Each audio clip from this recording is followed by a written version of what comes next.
sadly, we tend to date each other's PR departments. That's what a friend told me years ago. It's That's like, funny. we don't eat carbohydrates, and we're taking care of ourselves, and we're working out all the time, and we put our best foot forward, and we're doing all the things to impress the other. We hide the stuff.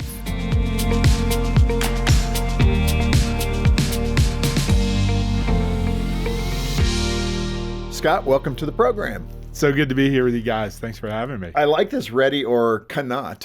That's really fun. Why is it important to consider deeply the person you might be marrying? Well, the decision on who you marry affects everything in your life. Yeah. Right?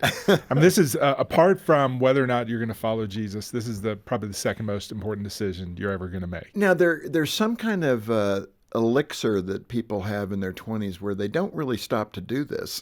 Right. Right. And they're going to wake up possibly, and they're either going to say, this was so right, or my goodness, what have I done? Yes.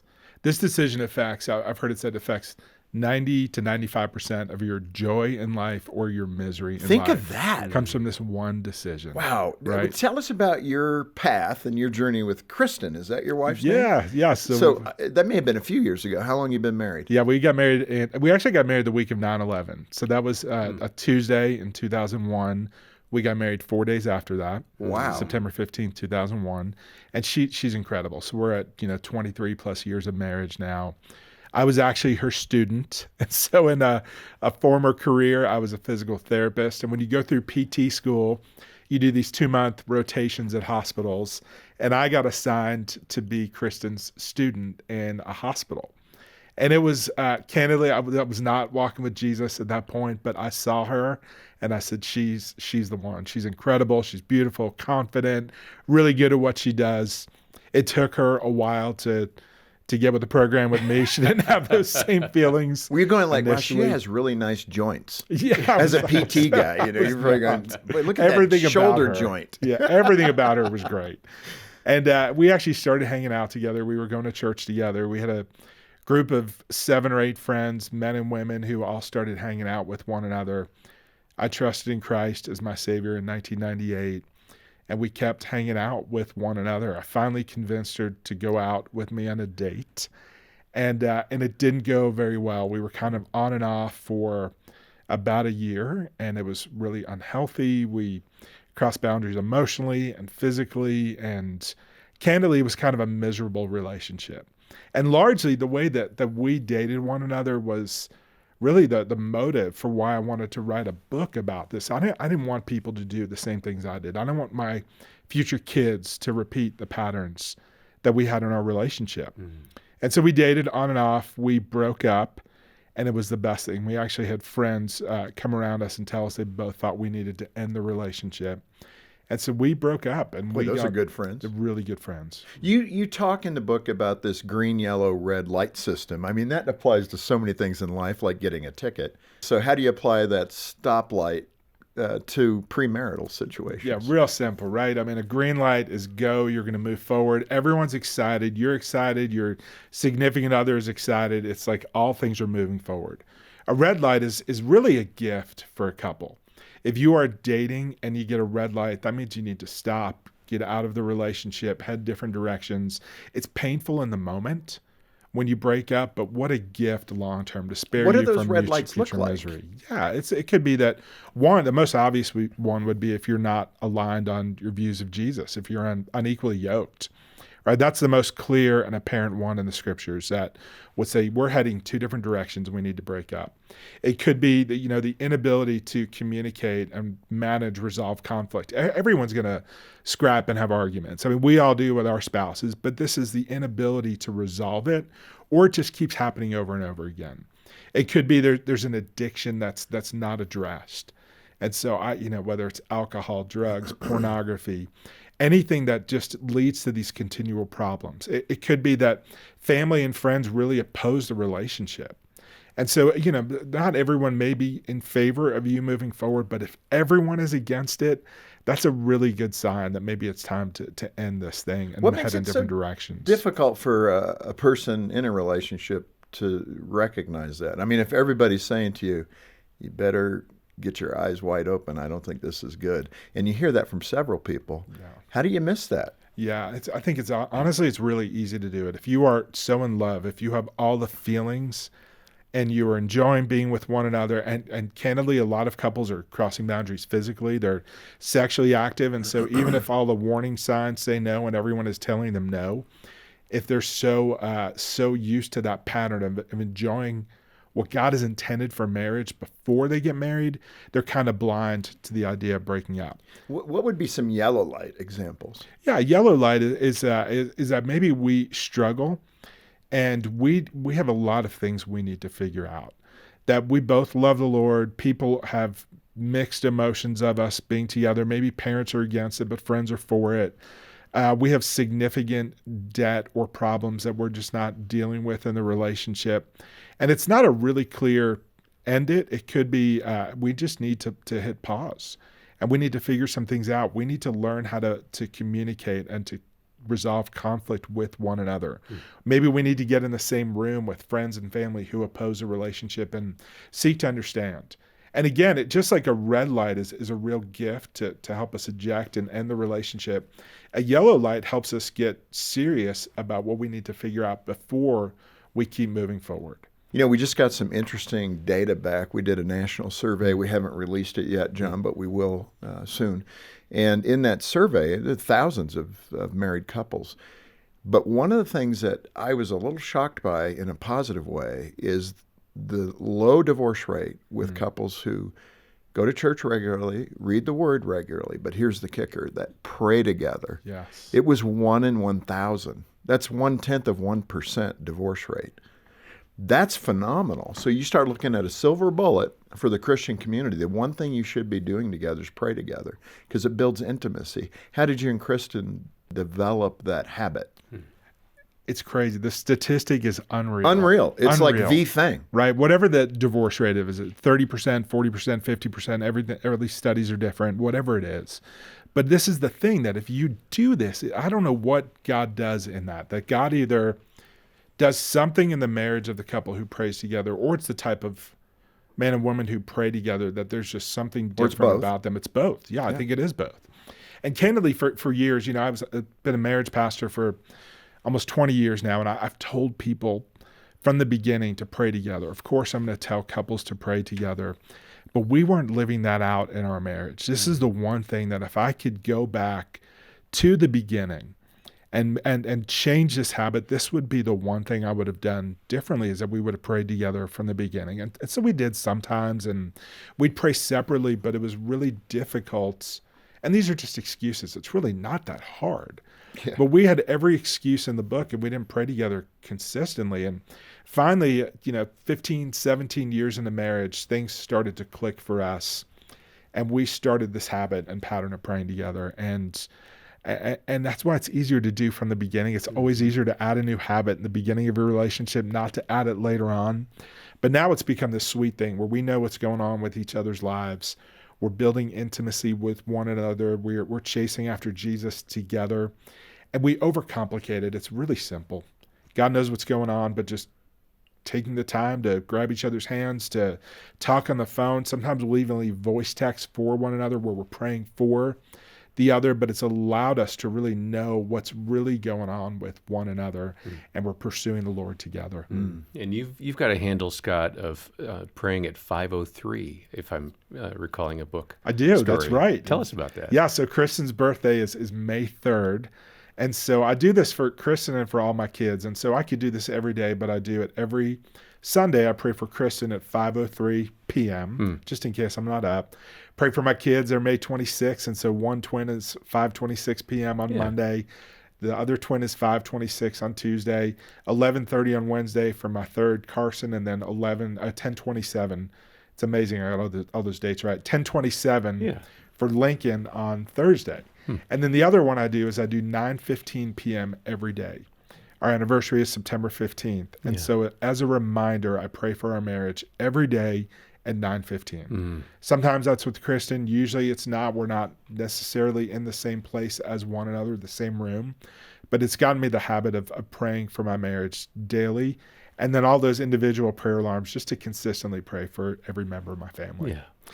And Scott, my observation of couples as they kind of get serious about the relationship, maybe start thinking about marriage, is they kind of isolate and they kind of drift off from all their other friends.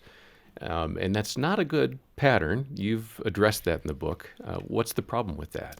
Yeah, it is so common. And so this is the story I've seen play out so many times that, a guy is really plugged into church and he's going to the different young adult ministry and serving, and she's doing the same thing, and they meet one another. And all of a sudden I call it submarining. I don't think I made it up. I learned it from somebody else. Huh. And so it's like we're above the surface. Everyone sees us. And all of a sudden we start dating and we're gone. We're underneath the surface. All we do is spend time with one another, and nobody has the opportunity to observe us, to see what our relationship is like. And To speak into it. To speak into it, exactly. And so then we pop up and we go, hey, I'm thinking about putting a ring on it. What do you think? And candidly, I can't speak in because I haven't seen you in months. You're not serving anymore. You're not part of the ministry. And they've just really isolated from everyone. And we need people to speak into our lives. Community is an incredible blessing that God gives us, where he allows us to, it's not good for man, it's not good for woman to be alone. And so we need others to speak into our lives. And so you can go on a date and have fun with each other, but make sure you're bringing other people into the picture as well, so that they can evaluate, so that they can encourage you, so that they can challenge you. I think about Proverbs 27:6, faithful are the wounds of a friend. Mm-hmm. If a friend isn't looking into my life, there's no way for that friend to really faithfully wound me. And so let's not isolate. Let's continue to invite others into the relationship. Yeah, that's so good. You suggest couples be students of each other before marriage. That comes pretty easy. Okay, I'll be that student. But you probably are thinking a little more broadly than that. But how do you become a student of your girlfriend or boyfriend or fiance? I think we do a great job of this when we're dating. Like we're trying to impress the other person. So, I always say, Kristen, when we were dating or just starting to date, she liked to run, she liked coffee, and she liked sushi. And so I'm not the running type. This body type is not made for running, but because Kristen ran, I wanted to run. I didn't love coffee now. I did not like coffee then. And so she liked coffee. I was going to drink hot brown water as well, right? Sushi, had no desire to have sushi. But Kristen likes sushi, and so because she did, I wanted to try it. And so what it really means, it's 1 Peter 3:7. It says, husbands, live with your wives in an understanding way. And that phrase, live with them in an understanding way, means according to knowledge. That I'm gonna pursue this other person in a way that I'm seeking to understand them. I'm gonna ask them questions. I'm gonna be curious. I'm gonna do things that maybe I normally wouldn't do because I want to get to know them. And the problem is we do this really well in dating, but then we get married and we stop being a student of our spouse, of our significant other. We just get lazy and complacent, or we assume they're the same as they were when we were dating. And so this is not just a concept for couples before they say I do, but for every one of us. And in fact, Peter says in 1 Peter 3:7, if we don't live with them in an understanding way, our prayers may be hindered. That for whatever, God may not hear our prayers. He hears them, but he may not answer our prayers in the way we want them answered. And so what does it look like to always live with each other in a way that says, I understand you and I know you. I'm curious. I'm going to ask questions. I'm going to put you before myself. Yeah. You touched on this a minute ago, but I think this is also so critical. You say that engaged couples need to be really intentional not to hide their differences in order to avoid conflict. I mean, you're probably at that phase when you're dating and not married yet. You're probably hiding a few things. And you're saying bring that out into the light. There's got to be some cautionary discretion to that. But how do you avoid not bringing things out in order to avoid conflict? Yeah. Sadly, we tend to date each other's PR departments. That's what a friend told me years ago. It's That's like, funny. We don't eat carbohydrates, and we're taking care of ourselves, and we're working out all the time, and we put our best foot forward, and we're doing all the things to impress the other, and we hide the stuff. And so, when I was dating Kristen, I had a significant addiction to pornography and had a really tough sexual past. I found pornography when I was 7 or 8 years old and full on addicted by the time I was 12 or 13. And that carried through in the teen years and the college years and the grad school years. And I was not proud of that at all. And I didn't want Kristen to know. If she knew, she would probably end the relationship. And so when I got, that's part of the reason why we broke up, is I finally came to terms with, I've got to deal with this struggle and this addiction. And so when we got back together, that was one of the things I told her, is that here's what you need to know, is that there's a past I'm not proud of. But if we're going to keep moving forward, if we're going to get engaged, if we're going to get married, I want you to know that there's some things that I wish I could have done different. I can't go back and fix them, but I could tell you that I'm committed as a man, that I'm going to deal with that stuff, and I'm going to fight that addiction and that struggle. And I wanted her to know that, so that she wasn't marrying a stranger. There are other things that maybe were a little more on the surface. I struggled with overeating, with gluttony, and so she knew that. And I wanted her to know those things before we got married. I struggled with people pleasing. I struggled at times with anger, and I wanted her to know who she was getting. I didn't want to come with this glossy picture of this guy who's got it all together. At the same time, I didn't want to move forward and say, hey, this is just who I am, deal with it. I wanted to take active steps to deal with my struggles and with my addictions and with my habits. And I wanted her to know who she was getting.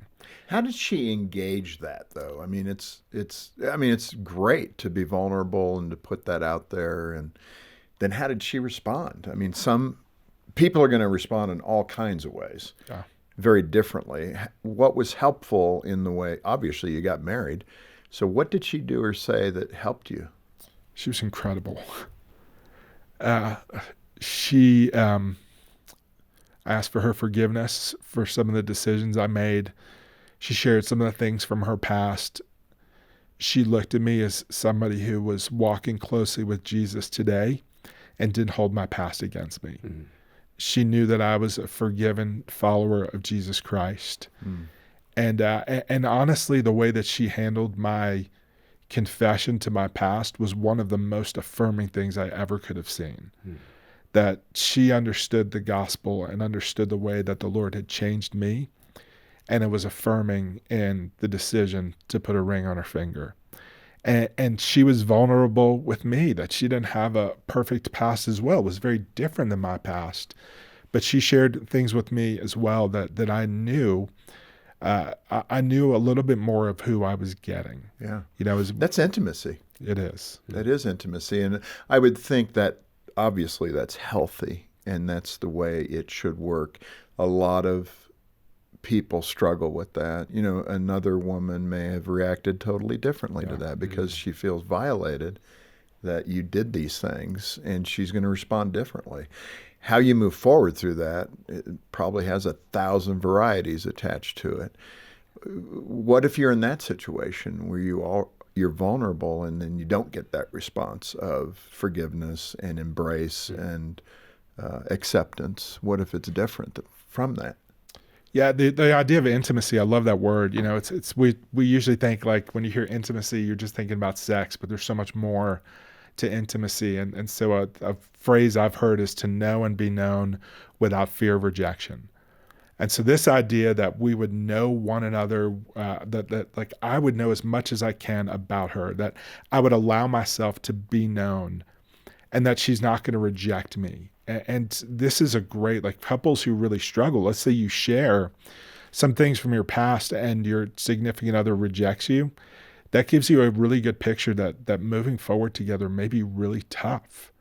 And you don't have to move forward with somebody when they share their past with you. This is an opportunity to really discern, do I want to move forward with the other person? But getting this confirmation from Kristen that she's not going to reject me for my past was so confirming about our relationship. Yeah. And she would say the same thing about me. And if your significant other, when you share these things, if they reject you and go the other direction, that's their choice. That may spare you, again, from a lack of intimacy in marriage in the future. It might be a really good gift for you when you share things, and if they're not taken well by the other person, it might be a good sign to end the relationship. That might be one of those yellow flags that we need to work through and figure out what's the best next step moving forward. Yeah, at least back up for a little while and figure that out. Your mom has an incredible story of sacrifice, and it'd probably be good if you could set that up. Your father died when you were young, and she remarried. So you had a stepdad for most of your life, I would imagine. That's right. My dad died when I was 6 years old. He was 39. I never really knew my dad. He had a major heart attack when I was 4. He was 37. And so really didn't have this deep relationship with my dad. I didn't know him. Mom remarried 4 or 5 years later. And so she was married to my stepdad for 30 plus years. And he really was, my dad. He taught me how to care for my mom. He taught me how to clean and cook and do laundry and take care of the house. He did a lot of great things. Wasn't perfect by any means, but he developed Alzheimer's disease 20 years into their marriage, and it just got worse and worse and worse. And it started, initially it was forgetting things and asking the same question over and over again. And, a few years down the road, it started to get worse physically with some symptoms. And then it got really, really bad where, he was not kind. He was unverbal. He couldn't express any gratitude to my mom for anything. She was literally doing everything. She's doing the laundry. She's paying the bills. She's taking care of the house, all the meals. She's doing everything. My dad couldn't communicate anything. And then it just got so bad where he was completely incapable of doing anything, of going to the bathroom, of showering, of doing anything to take care of himself. And the way that my mom loved him, sacrificially and selflessly, without getting, there was nothing that she was getting in return. Yeah. There was no affection. There was no gratitude. There was no, you do this, I'll do that. She did everything. All the days till the day that my stepfather passed away. And I look at that and I see that's kind of what we sign up for in marriage. You don't know if that's going to happen years down the road. And the way that my mom loved my dad, sacrificially, selflessly, it's the way that Jesus loves us. Sacrificially and selflessly. And if marriage is intended to be this picture of his love for us, my mom gave me this incredible picture of marriage. I'll never forget it. I'm so grateful for the way that she loved my dad. And it does bring the story full circle. It's kind of where we started, not with your mom and dad's story particularly, but about selflessness in marriage. And I think that's the struggle. How do we do it in a healthy way, not to avoid conflict, how to embrace one another emotionally, physically, etc. And there just seems to be this relentless selfishness in us called our flesh, and it always grabs us. And the whole thing is trying to take that captive and do what your mom did at the end. I'm sure there were days she wasn't excited about that. Many days probably, right? That's right. But it was out of her loyalty and her love for him to help him end well, I would imagine. Yeah, in the same way that we don't always feel that way towards our spouse, and our spouses don't feel that way towards us. Yeah. And it's a daily choice. Do I choose to submit my life to Jesus, choose to serve and care for my spouse, my wife, when I don't want to? And honestly, it's the couples who choose not to do that are the ones who are going to struggle. Yeah. And that's why this is a big decision. Yeah, right? Before you say I do, you are evaluating, is this the kind of person who is willing to do these things for the rest of the rest, all the days of our lives? It's easier to do when you're dating and have more energy and more time and you're just trying to win each other over. But are you the type of person who's willing to lay their life down for their spouse all the days of your life? Yeah, not just assessing them, but assessing yourself. That's right. Which is so critical. Scott, thank you for spending time with us. And I'm going to order 2 of the books, one for Trent, one for Troy. There you go. They're right in the zone. So this is just good material, again, for everybody to know, whether you're pre-married or already married. The concepts in here are so good. If you are pursuing marriage and want to build the capacity to do the things that Scott was talking about, get a hold of us and let us know that you'd like Ready or Not. And for a gift of any amount, if you could do it monthly, it's great. Be part of the ministry team building marriages up. And doing that monthly is how Gene and I support Focus. But a one-time gift is good as well. And we'll send you a copy of Ready or Not as our way of saying thank you for being part of the ministry and helping other couples. you can get a hold of us, and John has those details. Indeed. All the links and information that you need for this book, Ready or Not, and all the other resources we have here at Focus on the Family, a rich resource library for you. They're all linked in the description below, or call 1-800, the letter A, and the word family. And on behalf of the entire team, thanks for joining us today for Focus on the Family with Jim Daly. I'm John Fuller, inviting you back next time as we once again help you and your family thrive in Christ.